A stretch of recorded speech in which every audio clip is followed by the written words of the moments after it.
Bonjour tout le monde, et bien écoutez, la fin d'année approche.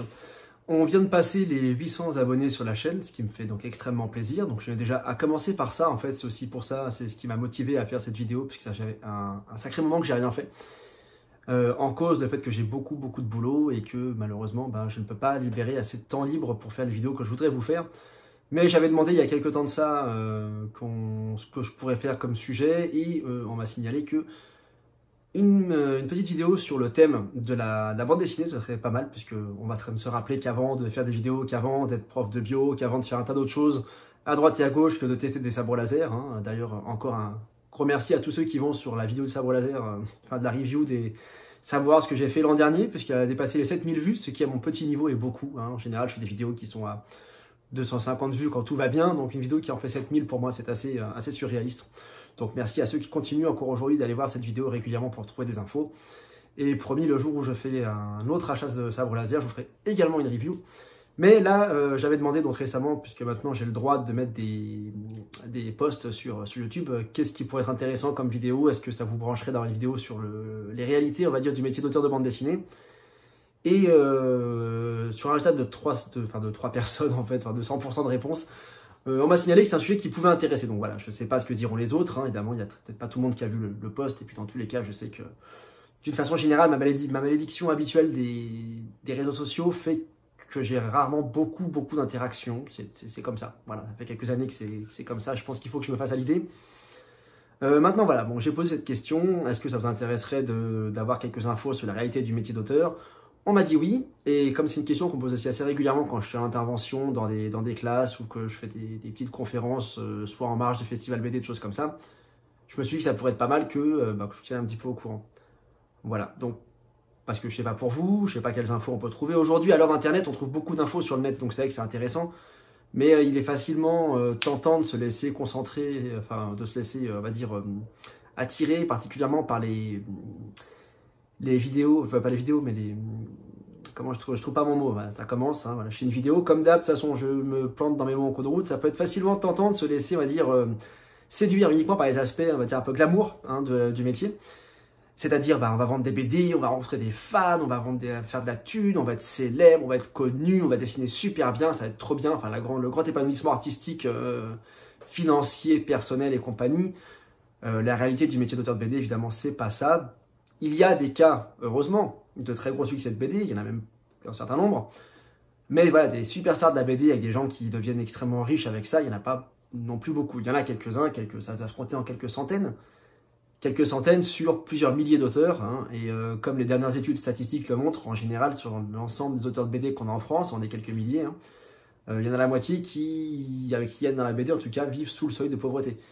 Il y en a les 2/3, les 3/4, on va dire, qui s'en sortent à peu près. Quelques-uns qui sont dans une marge haute, on va dire niveau cadre sup. Et puis un tout petit pourcentage qui, lui, va se retrouver à vendre vraiment beaucoup d'albums. Donc là, je parle de ventes qui vont dépasser les 100 000 albums par tome qui sortent. Donc voilà, quand tu vends 100 000 albums, que tu fais une série qui cartonne et que tu fais 15-20 albums, oui, tu n'as plus trop de soucis. Quand tu vends des millions d'albums à chaque fois, quand tu fais un Titeuf ou un Astérix, bon, c'est clair que tu es à l'aise. Mais il y a tout le reste de la production qui va dire ce qu'il y a en dessous de 50 000. Donc à 50 000 albums, t'es bien. Mais la moyenne de vente actuelle, c'est 4 000, 3 000, 4 000. Donc des bouquins qui sont pas rentables, qui même s'ils sont bien, mais ce sont de bons livres, qui sont bien dessinés, qui sont bien écrits, qui sont bien racontés, le marché est tel que de toute façon, il n'y a pas de place pour tout le monde. Donc même le meilleur bouquin du monde, s'il tombe pas au bon moment avec le bon public, peut se planter. Voilà. Je n'ai pas la prétention d'être dans ce cas-là. Je fais certainement pas les meilleurs bouquins du monde, j'essaie de faire des bouquins qui plaisent à mon public, autant que possible, enfin qui plaisent à un public en tout cas. Mais voilà, à part quelques succès on va dire d'estime, comme Reflet d'Acide ou comme Wao, qui ont tutoyé les 20 ou 30 000 exemplaires vendus sur les premiers tomes, je suis pas dans la catégorie à l'heure actuelle avec mes séries des auteurs qui vendent énormément. Donc ça me permet de vous apporter un témoignage qui va peut-être aller un peu à contre-courant de certaines choses que vous pouvez lire ou voir à droite à gauche, sur ce qui se passe quand tu es auteur de BD, que tu en vis correctement, avec des passages à vide, avec des moments plus durs que d'autres, ça va, ça vient. Et donc d'être assez conscient, on va dire, des tenants et aboutissants de ce métier-là. Voilà. Donc je vais prendre ça un peu comme ça vient, vous en faites ce que vous en voulez, et puis après vous en tirez vos propres conclusions. Voilà. À savoir que quelles que soient les choses éventuellement négatives que je vais vous dire ensuite, il n'y a rien qui me ferait changer de métier. Je suis arrivé dans des situations où je me suis dit, bon, bah, il va falloir que j'arrête. J'ai trouvé des solutions, je me suis arrangé autrement. Mais voilà, j'ai pas arrêté la BD, je continue d'en faire toujours. Et ma foi, j'ai des bouquins en route, donc c'est que ça fonctionne un minimum. Voilà. Bon, maintenant, je me suis fait à l'idée aussi que, sauf accident de parcours heureux, je finirai pas riche à millions avec la BD. Mais par contre, je peux espérer encore en vivre quelques années, voire le reste de mes jours, de façon relativement sereine, si je fais mon métier correctement, avec abnégation, avec concentration, en étant bien avec les gens qui m'entourent, et puis en espérant évidemment que mes bouquins ne fassent pas des ventes toutes pourries, ce qui m'est déjà arrivé. Voilà, donc on va commencer par les aspects, on va dire, pratiques du métier. Je vais commencer par tout ce qui est merdique, et puis on fera après les bons côtés, parce qu'il y en a heureusement beaucoup. Mais finalement, quand c'est bien, on en parle moins, il y a plus de choses à dire sur ce qui ne va pas. Première chose qu'il faut se dire, la BD, à moins d'être dans une grande ville où on peut travailler en studio d'auteur, c'est-à-dire qu'on peut s'associer avec d'autres personnes pour aller louer un local hors de chez soi pour travailler, c'est un métier qui est solitaire. Alors beaucoup moins maintenant qu'il y a Internet, puisqu'on peut quand même échanger beaucoup sur le web, mais à la base, on est quand même, le quotidien de l'auteur, c'est chez soi, seul, avec son organisation, avec sa propre façon de travailler, il n'y a pas de patron derrière ton dos, il n'y a pas de rendu semaine par semaine, sauf à travailler comme ça, évidemment. Tu as une deadline qui est assez éloignée, il faut savoir se discipliner, il faut savoir se mettre au boulot le matin, il faut savoir se lever aux heures qu'on veut, mais par contre sur les horaires on va dire, de réveil qu'on a, être capable de se mettre au boulot, de trouver le temps. Ce qui est d'autant plus facile à faire quand on est plus jeune et qu'on n'a pas d'enfants, que quand on a mon âge et qu'on a des enfants, et avec des impératifs comme les emmener à l'école, s'en occuper le soir et compagnie. Ce qui n'était pas le cas quand j'ai commencé. Voilà, donc ce temps de travail, il faut savoir le gérer, c'est assez compliqué. J'ai des collègues qui ont commencé dans la BD, qui ont eu beaucoup de mal à s'en sortir à cause de ça, ils étaient tout le temps en retard. Parce que le simple temps pour eux de se mettre en route, d'établir des plannings et compagnie, bah, tout ça prenait déjà un tel temps que finalement ils commençaient à être en retard sur le planning à cause du planning. Enfin, bref, c'était un peu le serpent qui se mordait la queue. Il y a des gens qui ne sont pas tout à fait en mesure de se discipliner comme ça. Pour qui c'est compliqué, c'est pas un reproche, hein, c'est du tempérament des uns et des autres. Et voilà, à partir de là, il faut être conscient de ça. Si on n'est pas fichu de se discipliner, on ne peut pas être professionnellement efficace et fatalement, tôt ou tard, ça va se ressentir. Soit les bouquins vont être à la bourre, soit on va se sentir soi-même pas bien et frustré et stressé parce qu'on n'y arrive pas. Il y a toujours le syndrome de la page blanche éventuellement qui peut frapper, c'est-à-dire d'être tellement en stress qu'on est bloqué sur son truc qu'on n'arrive plus à dessiner ou à écrire. C'est aussi un problème. Et puis au bout du compte, bah voilà, ça va agacer l'éditeur. Si on est scénariste ou dessinateur, ça va agacer l'autre membre de l'équipe. C'est aussi, vous êtes plusieurs qui ne peut pas avancer. Ça va retarder le coloriste, l'éditeur va avoir des problèmes. Enfin bon, les retards de bouquins, c'est toujours un peu compliqué. La première qualité qui me semble nécessaire, on va dire à moi, c'est vraiment cette régularité. Être capable de se dire, voilà, je dois terminer tant, ça veut dire qu'il faut que je fasse tant de pages par mois ou par semaine. Donc il faut aussi quand même que sur chaque jour, je consacre tant d'heures à mon travail. Si je prends un moment où je ne travaille pas, il faut que je le récupère ailleurs. Et tout ça en étant globalement seul. Il n'y a personne derrière vous pour vous dire, voilà, aujourd'hui il faut faire ça, ce soir il faut en être là, demain il faut faire ça, il faut faire ci, il faut faire ça. Attention, non, là tu es au bureau, tu ne peux pas sortir faire autre chose. C'est hyper tentant quand on est chez soi, de se dire, bah cet après-midi je vais aller au cinéma, oh bah là ce matin je vais faire un peu de jeux vidéo, puis aujourd'hui grasse mat, puis ce soir je vais voir des potes. Bon, en ce moment c'est le Covid, alors les potes on n'en voit pas des masses, mais bon, quand même, voilà, hein, quand j'étais plus jeune. Donc là j'ai 40 ans, donc je vous parle de... Quand j'ai commencé dans la BD, j'avais 28-30 ans, donc j'étais encore célibataire, je faisais beaucoup la bamboche, j'habitais en pleine ville à Lyon. Aujourd'hui je suis papa, donc je suis marié, je vis dans une petite ville, c'est pas le même rythme. Mais voilà, quelles que soient les deux configurations, il faut être capable de ne pas se faire manger par les envies de faire autre chose, hein, et d'être capable tout seul de discipliner. Si on ne tient pas bien la solitude, si on ne tient pas bien le fait d'être face à son travail tout seul, ça peut poser un problème. Donc il y a des solutions quand on est en ville, notamment en grande ville, j'entends. Hein, on peut essayer de trouver d'autres auteurs qui vont vouloir louer un local commun et tous ensemble partager les frais, une seule connexion internet, plusieurs postes de travail. J'ai plusieurs collègues qui le font. Il faut pouvoir, pour faire ça, il faut pouvoir sortir le loyer supplémentaire. C'est pas toujours évident. Si on a déjà son loyer à soi, se payer en plus l'accès à un local à côté, c'est pas forcément évident non plus. Donc les solutions existent. Est-ce qu'elles sont accessibles à tout le monde? Je ne suis pas sûr. Voilà. Après, c'est sûrement plus encourageant pour certains, travailler en émulation avec d'autres auteurs à côté, pouvoir comparer les travaux, demander un coup de main, ça doit être super enrichissant aussi. Voilà. Bon, moi c'est un choix que j'ai pas fait parce que personnellement j'aime bien être dans ma grotte, j'aime bien sortir, j'aime bien bouger, mais quand je bosse j'aime bien être peinard avec moi-même. Donc ça me pose pas de soucis, mais bon, il faut être conscient de ça. Donc la première chose à retenir, être auteur de BD, sauf exception, c'est un métier où on est solo. Donc il faut être capable de gérer ce temps et de gérer l'aspect émotionnel qui va avec. L'autre truc à savoir, encore une fois, auteur de BD, malgré les quelques petites solutions qui ont été mises en place actuellement, il n'y a pas l'accompagnement qu'on peut avoir sur un boulot salarié classique. Déjà, il n'y a pas de paye qui tombe tous les mois. Si vous vous arrangez pas pour que vos rendus de planche soient un synchro avec la fin ou le début du mois pour avoir une rentrée d'argent régulière, ça peut être très tentant de se dire « Ah, je vais me faire verser toute mon avance d'un coup », puis après, on n'avance pas assez vite et on se retrouve emmerdé parce qu'il n'y a plus de sous sur l'avance et il y a encore du boulot à faire. Donc, il y a ça. Non, pas de régularité au niveau de la rentrée d'argent, sauf si on s'organise en fonction. Il n'y a pas de congé maladie. Enfin, techniquement, on est supposé en avoir un d'une façon ou d'une autre, c'est très compliqué à obtenir quand on est indépendant comme ça. C'est-à-dire que si vous tombez malade, le retard que vous prenez, il est pour votre pomme. Hein. Donc, des jours qui ne se travaillent pas, c'est des jours qui ne sont pas payés, et ça aussi, c'est un problème. Dans la même idée, il n'y a pas de vacances. Tu ne peux pas prendre des vacances rémunérées, des congés payés, tels que tu en as quand tu es salarié, ça n'existe pas. Donc, tu as deux options, enfin même trois. Soit tu pars en vacances quand même, et puis tu assumes le retard derrière en rentrant, le retard notamment dans ta production, mais aussi le retard au niveau du pognon qui rentre. Parce que tu pars 15 jours en vacances, c'est 15 jours sans bosser, ça la moitié de ton mois qui saute, ça peut poser un problème. Soit tu pars en prenant du boulot avec toi, c'est ce que je faisais souvent, moi quand je partais, je prenais du boulot, comme ça je prenais un peu de retard, mais pas trop. Soit tu anticipes en bossant comme un acharné en fait avant, pour prendre de l'avance, pour faire rentrer le pognon, pour compenser. Ou alors tu as de la chance, ton ou ta partenaire gagne bien sa vie et tu peux te reposer aussi un peu dessus. Quand on est deux, souvent c'est plus facile. Pour te dire, voilà, là ce mois-ci j'aurai un peu moins de sous, est-ce que tu peux compenser? Comme ça on part en vacances et je peux en profiter, quoi. Voilà. Moi, ma solution à moi, comme j'aime pas faire reposer l'ensemble de la charge financière sur ma compagne, c'est pas son rôle. Je préfère prendre un peu de boulot avec moi pendant que les petites sont à la piscine ou en sieste quand je suis en vacances, quand on est en camping genre dans l'été, ou quand elles sont au centre aéré ou autre truc. Du coup j'en profite moi pour travailler un petit peu, pour avancer, et puis quitte à mettre un petit coup avant et après pour récupérer. Moi c'est ma stratégie, enfin ça a été ma stratégie, vous verrez qu'actuellement j'ai encore un autre fonctionnement, je vous en parlerai tout à l'heure. Mais voilà, les vacances c'est un truc, c'est un concept lointain, souvent, surtout au début, c'est pas toujours évident de se dire je vais me reposer, quoi. On est chez soi, on est peinard, mais paradoxalement on travaille beaucoup plus que d'autres, puisque c'est très dur de s'arrêter et que c'est un boulot qui demande du temps, donc fatalement on peut se retrouver à travailler les soirs, les week-ends, pendant les vacances donc, et compagnie, voilà. Tant qu'on est tout seul, bon, on gère. Dès qu'on commence à avoir une famille, c'est un petit peu plus difficile à gérer. Voilà.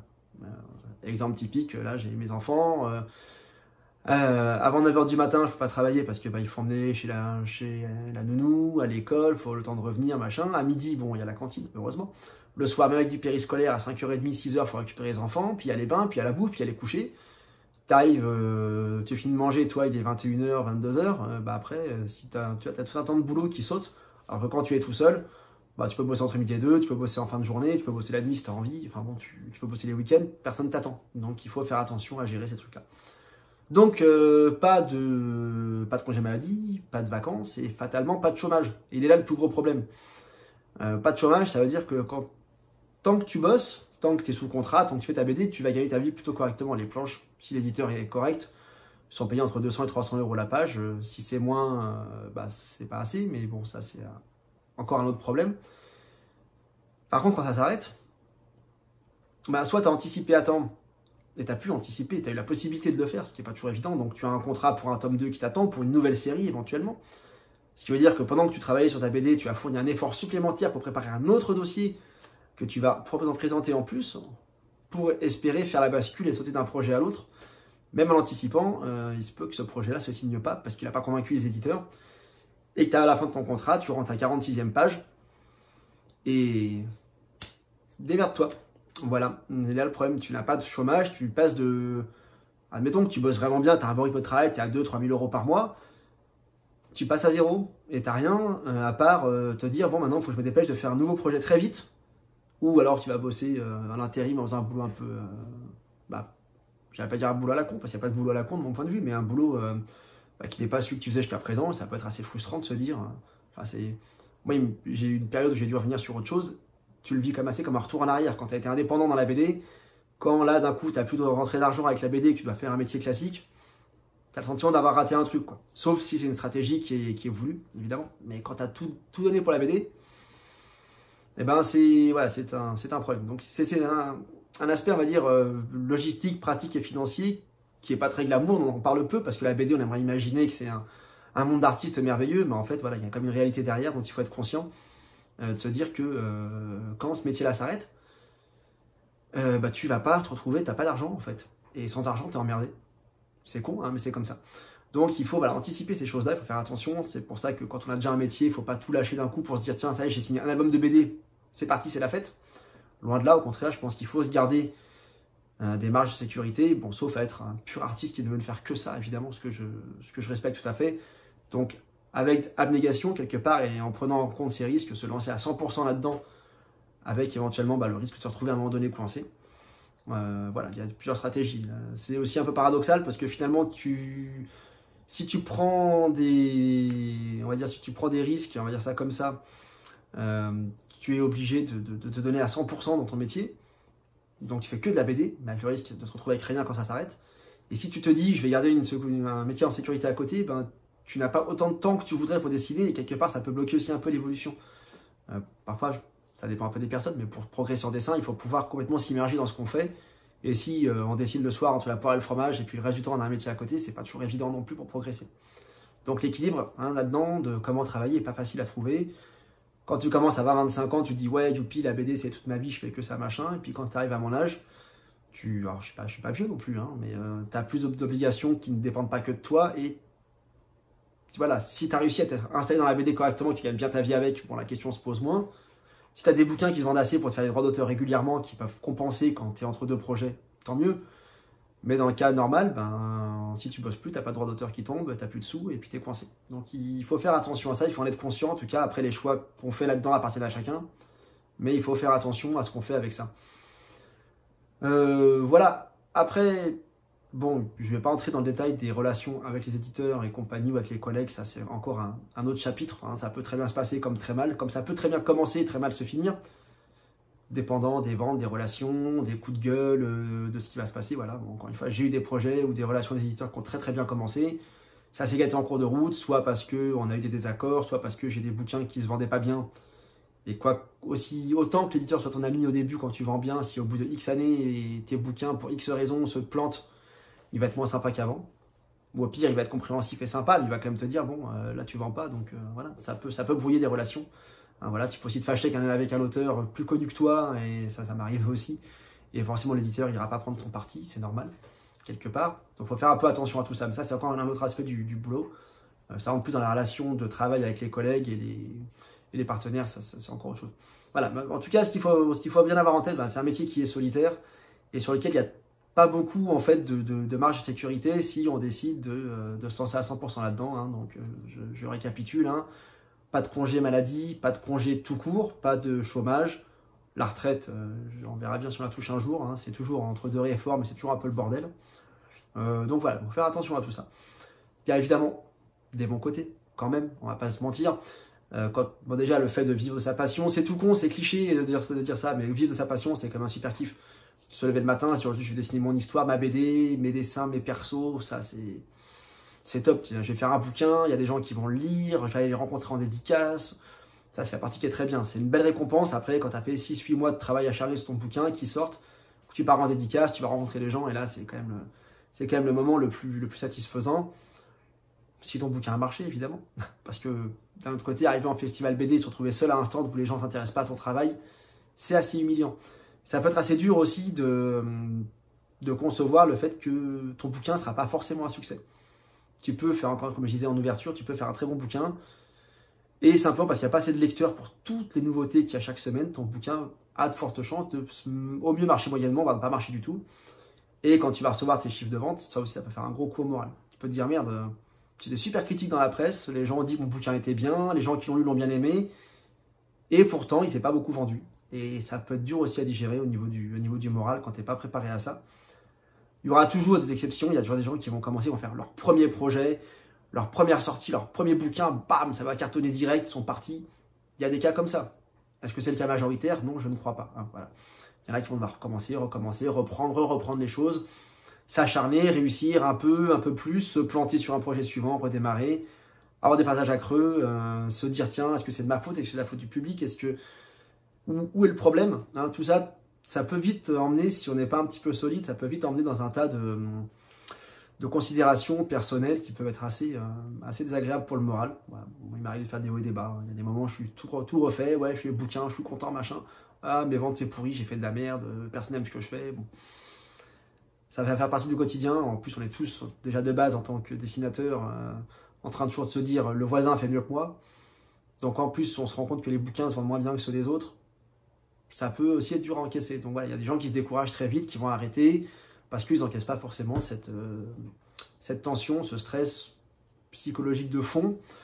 Hein, voilà, donc c'est pas le même stress que d'autres. Il y a des gens qui ont une situation bien plus malheureuse que ça, évidemment. Mais tu peux jamais savoir où tu vas.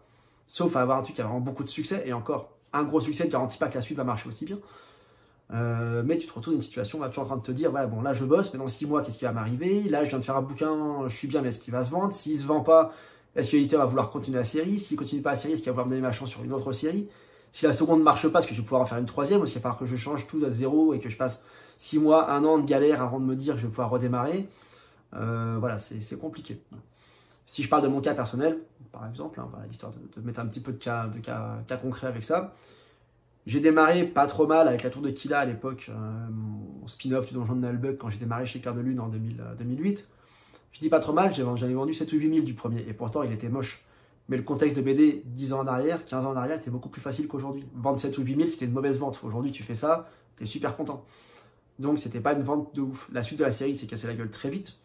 J'ai pu enchaîner, heureusement, avec WoW, je suis passé au scénario, qui a très bien marché. Là, pour le coup, on a eu quelques très belles années avec WoW, c'était vraiment sympa. Il y a des auteurs sont tombés. Là, j'ai eu affaire plutôt à des éditeurs qui, eux, se sont plantés.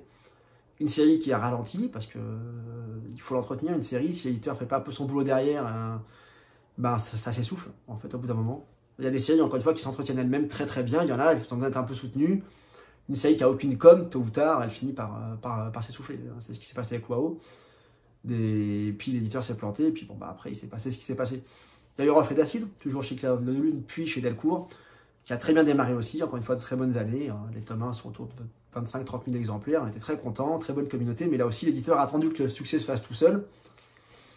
Et voilà, il voulait qu'on fasse comme Donjon de Nullbug, comme d'autres séries, ça n'a pas marché aussi bien. À un moment donné, je pense que l'éditeur doit aussi mettre un petit peu son coup de main, ce qu'il ne fait pas souvent. C'est-à-dire, pas seulement se contenter de mettre les bouquins dans les rayons, mais s'il voit qu'une série a du potentiel. Je dis pas le tome 1, à la rigueur, il se vend comme il se vend, je comprends. Mais si on voit que le tome 1 s'est bien vendu, bah, on met un coup de jus pour relancer la suite. Ce qui n'a pas été fait par exemple avec Clair de Lune à l'époque. Bon, c'est des choix qu'il a fait, que je comprends pas forcément, mais à la rigueur, j'ai pas mon mot à dire, j'ai pas toutes les clés non plus là-dessus. Hein. Mais voilà, bon, la série a bien marché, puis elle s'est ramassée. Je suis passé chez Delcourt, on a fait quelques séries jeunesse, on a fait Steam Pop, on a fait un pour tous, la jeunesse des mousquetaires, des séries que j'ai adoré dessiner et j'ai adoré écrire. Qui ont reçu un bon accueil critique, mais qui n'ont pas reçu qui n'ont pas fait de très bonnes ventes au final, donc les séries se sont arrêtées assez rapidement. Et je me suis retrouvé dans une situation, moi, de me dire, voilà, j'arrivais sur 35-36 ans à ce moment-là, ça fait ça. Mes séries marchent pas, mes séries à succès sont en train de s'essouffler, j'arrive pas à signer des nouveaux projets, les autres sont meilleurs que moi, par rapport à la tendance de ce qui est demandé, est-ce que je vais y arriver ou pas? Et je me suis retrouvé à 2-3 reprises comme ça, en blocage, donc j'ai réussi à relancer la machine à 2-3 reprises d'affilée, j'ai signé des scénarios chez Soleil, donc qui ont été plutôt bien accueillis, qui sont en cours de dessin, il y a Aurépia qui est sorti en septembre dernier. Mais voilà, j'ai eu un moment où personnellement j'étais en mode j'arrive plus à dessiner assez bien par rapport au niveau général, j'arrive plus à signer parce que aussi j'ai plus d'idées, je sais plus quoi raconter. Au bout d'un moment j'ai fait tellement de projets qui ont été refusés que bah, à un moment donné j'ai plus d'idées, je suis pas une machine non plus quoi. Enfin encore, une machine n'a pas d'idées, une machine elle exécute. Donc j'étais arrivé un peu au bout de mes idées, donc j'ai eu besoin d'un temps de retrait que je me suis donné. Et j'ai opté pour une solution un peu différente, parce qu'à ce moment-là, donc j'étais marié, j'avais des enfants, tout ça. Et moi, depuis 2 ans, je suis en fait prof à côté. Alors, pas prof de dessin, ça va en surprendre certains, parce que bon, je peux faire prof de dessin, mais c'est pas ce qui m'intéresse le plus. Pas prof d'art plastique non plus, parce que j'ai horreur des arts, des arts au sens large, ça me saoule, en fait. Enfin, c'est très, très joli, hein, mais c'est pas ce que je sais faire, ni ce que je sais enseigner. Par contre, il se trouve que j'ai une licence de biologie et de géologie, donc je suis prof de SVT depuis quelques années. En remplaçant, je suis pas titulaire, mais j'ai ça, donc j'ai cette double casquette actuellement, prof d'un côté, donc ça me bouffe une bonne partie de ma semaine, surtout quand je suis à plein temps, Mais ça me laisse du temps pour dessiner à côté, ça m'a laissé le temps de me retrouver, d'avoir un salaire régulier, d'avoir, pas au début, parce que bon, les contrats actuels de prof, c'est encore un autre problème. En tout cas, maintenant, je suis embauché à l'année, donc j'ai mes vacances qui sont, mine de rien, qui sont prises en compte. C'est comme un luxe que j'avais jamais eu dans ma vie avant. Et je peux travailler la BD un peu le soir, un peu le week-end, un peu pendant les vacances, quand je suis pas en train de corriger des copies. Mais voilà, du coup, j'ai mon salaire de BD, en prenant mon temps, sans stress, sans me dire, il faut absolument que je termine, sinon j'ai pas de sous. J'ai mon salaire de prof, qui dépend, enfin, ça demande du temps aussi, mais il faut préparer des cours, il faut corriger des copies, il faut tout répondre aux élèves, machin. Il y a beaucoup de paperasse qui traîne. C'est comme un boulot qui est exigeant, quoi qu'en pensent certains, si on veut le faire bien en tout cas. Et voilà, donc j'ai les deux casquettes. Cette année, par exemple, je voulais me concentrer sur la BD, mais finalement, le recteur m'a demandé de travailler sur du plein temps et j'allais pas dire non. Donc voilà, donc je cours un peu dans tous les sens pour d'autres raisons. Mais j'ai un bon équilibre entre un métier d'enseignement dans une matière qui n'a rien à voir avec le dessin, mais que j'aime beaucoup. Donc ça me convient, je suis en collège avec des gamins, j'aime bien ça. Je fais de la BD à côté, voilà, donc je sais pas quel est mon vrai métier actuellement, puisque j'ai le sentiment de consacrer autant de temps aux deux. Mais en tout cas, autant les deux revenus en cumulé que le temps de travail que ça me demande, même si c'est assez exigeant, ça me permet d'avoir un confort relatif. Préparer mes prochains bouquins chez Glénat tranquillement, et voilà, donc c'est une option comme ça qui me permet, moi, d'être bien. Alors, la BD, est-ce que vous en vivez? Oui, j'en vivais, à un moment, j'en ai plus vécu. Là, je pourrais en vivre, mais j'ai choisi de ne pas vivre que de ça, puisque comme ça, ben, du coup, je suis quand même plus serein. Voilà. Il n'est pas exclu que l'an prochain, selon les projets qui se proposent, je me dise, bah, l'année prochaine, je ne ferai pas d'enseignement, ou très peu, et je me consacrerai plus à la BD. On verra un peu comment ça se présente. Mais pour l'instant, voilà, maintenant j'ai le choix, et avoir ce choix-là, c'est un luxe. Donc ça, je suis assez content. On va quand même parler des aspects un peu glamour de la BD, quand même, parce que, bon, voilà, je vous parlais tout à l'heure du fait de faire son bouquin et tout ça. Ce qui est quand même intéressant, appréciable, outre l'aspect purement kiff de se faire son dessin, son histoire et tout ça, il y a la partie vraiment qui va être festival de BD. Et ça, s'il y a bien un truc qui me manque, qui m'a manqué pendant le Covid, et qui me manque un peu maintenant que je suis papa, je peux pas m'absenter les week-ends aussi facilement que je voudrais, c'est les festivals. Parce que le plaisir qu'on a déjà à être invité quelque part, à se sentir demandé, même des fois pour un petit bouquin qui n'a pas non plus un succès de fou, mais qui va peut-être bien marcher quand même sur un festival, tu as une personne qui quelque part s'est dit, je vais inviter cette personne-là pour faire plaisir à tel public de mon festival, je vais lui payer ses frais de route, je vais lui payer son hôtel, je vais lui offrir à manger, je vais lui payer un coup à boire, même plusieurs coups à boire, même parfois trop de coups à boire. Il va pouvoir rencontrer son public, il va rencontrer d'autres auteurs de BD, ils vont se retrouver entre eux, ils vont passer un bon week-end dans une jolie ville, on espère en général. Si on a la chance de pouvoir visiter un petit peu, c'est toujours un bonus. Et on va se passer comme ça 2 jours pendant lesquels, là, qu'on soit auteur, célébrissime ou petit auteur, on a le sentiment d'être accueilli et d'être traité comme un auteur, et ce qui est généralement très agréable. Alors, il y a des salons merdiques, évidemment, il y a des salons très très très très bien. D'une façon générale, ça se passe plutôt très bien. Voilà, ça c'est peut-être le moment le plus appréciable, c'est ces 48 heures que tu peux avoir 1 ou 2 fois dans le mois, ou un peu moins ou un peu plus selon la demande, qui vont te permettre de sortir de ta tanière et d'aller rencontrer d'une part les gens qui font le même métier que toi. Ça va ouvrir des portes sur des nouveaux projets, simplement de bonnes soirées, des échanges aussi, de conditions de travail. Tu vas te retrouver des fois à la même table de gens que tu as vénérés quand tu étais plus petit. Hein, moi, il y a un festival, comme ça, je suis arrivé, j'étais assis à côté d'Olivier Ledroit, que je vénère depuis que je suis gamin pour son travail extraordinaire. Ça a commencé par bonjour monsieur Ledroit, le soir il m'a dit au revoir Fabien, le lendemain on s'est dit salut comment ça va, et quand on est parti le dimanche soir il m'a fait la bise. Il m'a sûrement oublié depuis, mais moi j'étais content. Voilà, ça m'a... Toi, tu te retrouves à discuter avec des gens que tu n'as pas forcément côtoyé avant, c'est super agréable. Et en plus, tu n'es pas de l'autre côté de la table de dédicace au niveau des lecteurs, tu es du côté vraiment, je suis avec les gens qui font ce métier-là. C'est un rapport qui est complètement différent, quoi. Au niveau de la rencontre, c'est très très agréable. Ça ouvre beaucoup de délire en plus. Souvent, les organisateurs sont aux petits soins. Voilà, j'ai des souvenirs de festivals qui sont absolument géniaux, quoi. Autant vis-à-vis des auteurs que j'ai rencontrés, que des activités qu'on nous a proposées, que de la bonne bouffe et des bons coups à boire qu'on a eu. De toutes les villes que j'ai pu visiter grâce à ça. Voilà, dans quelques mois, je pars en Corse là, pour faire une rencontre de BD à Bastia. Bon, voilà, je suis super heureux de pouvoir partir aussi loin, présenter mon travail. C'est une partie qui est agréable. De plus en plus, maintenant, les festivals, les interventions sont rémunérées, donc tu pars plus non plus pour gratter tout le week-end et être complètement KO le lundi matin. Tu travailles, tu vas aussi gagner de l'argent, c'est pas désagréable. C'est pas le cas de tous les festivals. Pendant longtemps, c'était perçu comme de la com. Tu te rends compte finalement que toucher 200 ou 300 personnes sur un week-end, par rapport aux milliers d'albums qu'il faut vendre actuellement pour être rentable, c'est pas toi qui y gagne, tu y gagnes humainement, mais finalement, toi tu gagnes pas d'argent réellement, l'éditeur il ne gagne pas non plus. Le festival gagne une belle image pour le service culturel de la ville, ça c'est bien, Mais voilà, maintenant, de plus en plus, les auteurs attendent de se dire, ouais, vous m'invitez, je viens, entre guillemets, me produire pendant 2 jours, passer 2 fois 7 heures à une table à dessiner pour des gens, sur des bouquins qu'ils ont achetés, certes, mais des dédicaces qui sont gratuites.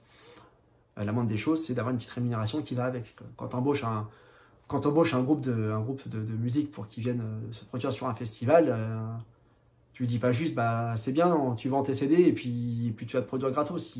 C'est des gens qui ont un cachet, donc il n'y a pas de raison que pour l'éditeur de BD ce soit pas la même chose. Donc ces mentalités-là évoluent. Il y a beaucoup de festivals qui restent entièrement, on va dire, gratuits, autant pour nous que pour tout le monde. Donc, parfois, quand l'accueil est excellent et que la passion est là et que les gens ont envie et que tu t'es bien senti, ben, tu retournes gratuitement. Dans d'autres festivals, on essaie de se faire rémunérer. Tu peux joindre l'utile à l'agréable, ça peut être plutôt sympa. Ceci étant, un festival, c'est fatigant. C'est 2 jours de route. Si tu vas en bagnole ou même en train ou en avion, ça dépend. Mais moi, j'y vais souvent en voiture. C'est plusieurs heures de route. C'est pour être plus souple aussi pour mes heures d'aller et de retour. Parce que comme je travaille souvent les vendredis et le lundi au collège, il faut que je puisse me déplacer comme je veux. C'est 2 jours où tu bosses quand même, mine de rien. Bon, tu fais un peu la teuf le soir, mais du coup, t'es pas très reposant. Tu vois pas ta famille, tu te reposes pas, tu t'es esquinté les yeux pendant 7 heures sur une chaise qui est souvent trop basse et mal fouchue, tu te niques le dos et les fesses avec. Tu rentres de ton week-end, t'es super heureux, mais t'es aussi super crevé. Lundi matin, il faut démarrer le boulot. Quand je faisais que de la BD, le lundi matin, je récupérais. Ou je faisais la route le lundi. Maintenant que je travaille, lundi matin à 8h30, il faut que je sois prêt avec mes élèves, avec mes cours qui sont prêts, mes corrections qui sont faites et compagnie. Donc c'est quand même éprouvant. Le fait que ce soit rémunéré rend la chose beaucoup plus facile à gérer par rapport à une autre époque. Voilà, donc ça c'est vraiment la partie la plus cool. Et puis les gens vont t'acheter ton bouquin, ils vont te dire qu'ils ont aimé ton histoire, ils vont la découvrir, tu vas leur dédicacer un truc. Bon, ça c'est vraiment la partie... c'est pas le grand star system, mais au niveau d'auteur de BD, c'est quand même hyper gratifiant. Voilà, bon, j'ai fait à peu près le tour. Bon, il y a sûrement d'autres choses à dire. Si vous avez des questions, évidemment, vous n'hésitez pas en commentaire à me les poser, comme ça, j'essaierai d'y répondre, hein, comme d'habitude. Je vais publier ça dans pas longtemps, là, temps de faire un petit montage là-dessus, rapidos, un peu à l'arrache. Si ça vous a plu, si vous voulez d'autres vidéos, je vais faire ma petite comme habituel, mais mettez un petit pouce en l'air, donc laissez un commentaire. Partagez la vidéo sur les réseaux sociaux, c'est comme ça qu'elles sont mieux référencées et qu'on pourrait être un petit peu plus vues. Je pense qu'il y a beaucoup de jeunes auteurs ou d'auteurs en herbe ou d'aspirants auteurs qui seraient peut-être contents d'avoir ces informations-là, ou en tout cas d'avoir le point de vue d'un auteur moyen, on va dire. Donc voilà, faites tourner, ça sera cool. Et puis si on peut échanger là-dessus, faire d'autres vidéos là-dessus, on n'hésitera pas. Pour ma part, je vous retrouverai dans quelques semaines avec, je pense, une petite vidéo sympa du montage d'un certain set Lego assez énorme avec un très très gros bateau qui a subi un destin funeste en rencontrant un gros glaçon dans l'océan. Je pense que vous voyez de quoi je parle. Je vais essayer en tout cas d'en faire une vidéo, une petite review quand je l'aurai reçu. Je pense que ça peut intéresser du monde, un peu à la façon des vidéos sur le sabre laser. Et il me reste à vous souhaiter, ma foi, une très très bonne fin d'année 2021. Protégez-vous, prenez soin de vous, prenez soin de vos proches comme d'habitude dans les circonstances actuelles. Et écoutez, je vous retrouve très très très bientôt. Je vous embrasse, plein de bisous et encore de très belles fêtes à tous. Bye bye.